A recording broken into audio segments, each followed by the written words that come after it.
यह कहानी है महादेव और भक्त कन्नप्प की अटूट भक्ति की पराकाष्ठा का, जिसके सुनने मात्र से ही आपके सभी कार्य पूर्ण हो जाएंगे। कृपया इस कहानी को बीच में ना छोड़े। तो अगर अभी तक आप हमारे चैनल धार्मिक स्टोरी को सब्सक्राइब और वीडियो को लाइक नहीं किए हैं तो कर ले। तो चलिए कहानी शुरू करते हैं। प्राचीन काल की बात है, दक्षिण भारत के जंगलों में तिन्ना नाम का एक शिकारी रहता था। वह स्वभाव से बहुत ही सीधा और सरल था, लेकिन उसका हृदय भक्ति से भरा था। एक दिन शिकार करते समय वह एक पुराने शिव मंदिर में पहुंचा। वहां स्थापित शिवलिंग को देखकर उसके मन में महादेव के प्रति अपार प्रेम उमड़ पड़ा। तिन्ना को शास्त्रों का ज्ञान नहीं था, न ही उसे पूजा की विधि पता थी। वह प्रतिदिन महादेव के लिए जंगल से सबसे अच्छे फल और मांस लेकर आता। वह अपने मुख में पास की नदी का जल भर कर लाता और उसे शिवलिंग पर अर्पित करता। जिस मांस को वह सबसे स्वादिष्ट समझता, उसे ही वह प्रेम पूर्वक शिव को अर्पित कर देता। मंदिर के पंडित जी जब सुबह आते तो वहां मांस और गंदगी देखकर दुखी हो जाते, लेकिन महादेव तिन्ना के इस निस्वार्थ और भोले प्रेम से अत्यंत प्रसन्न थे। पंडित जी की शिकायत और तिन्ना की भक्ति की गहराई को दुनिया के सामने लाने के लिए महादेव ने एक लीला रची। एक दिन जब तिन्ना मंदिर में था, अचानक शिवलिंग की एक आंख से रक्त बहने लगा। यह देखकर तिन्ना व्याकुल हो उठा।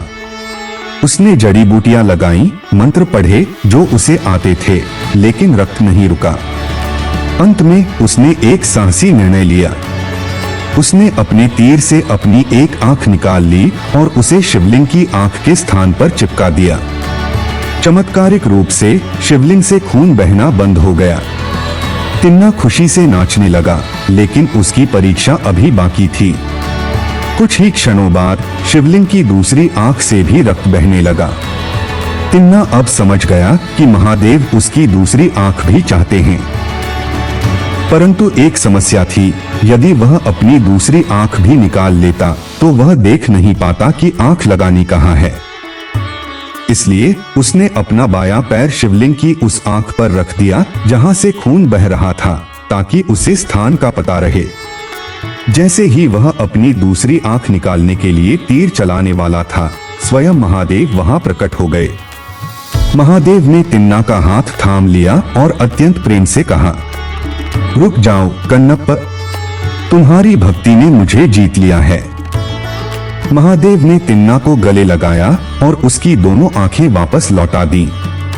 उसकी निस्वार्थ सेवा और बलिदान के कारण महादेव ने उसे कन्नप्प नाम दिया, जिसका अर्थ है जिसने अपनी आंखें अर्पित कर दी।